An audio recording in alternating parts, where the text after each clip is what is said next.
2 ans après le séisme meurtrier d'avril 2015, le Népal continue de soigner ses blessés.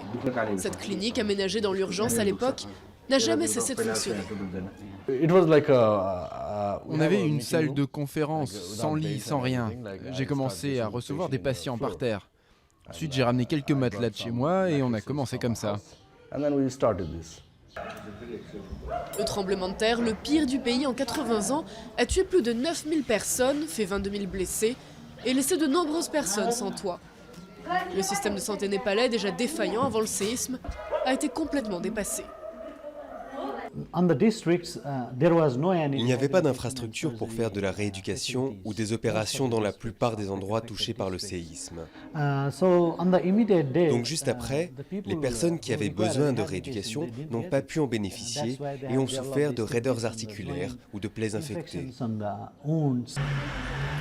Cet homme a contracté le tétanos à cause d'une simple coupure à la cheville pendant le tremblement de terre.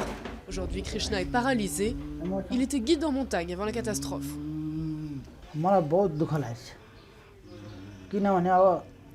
Ça me rend tellement triste. Parce qu'il travaillait dur pour nourrir sa famille et maintenant il est dans cet état. D'après un rapport des Nations Unies, une bonne prise en charge médicale aurait pu éviter un grand nombre de handicaps après le séisme. Aujourd'hui, ce sont des organismes privés et des ONG étrangères qui assurent le suivi des blessés.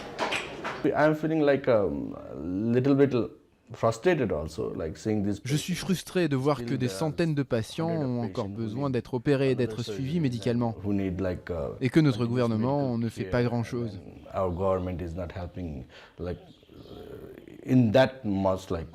3000 personnes seraient aujourd'hui handicapées de façon permanente à cause du séisme.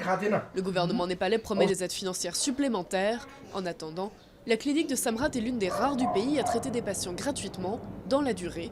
Elle est financée uniquement par des dons.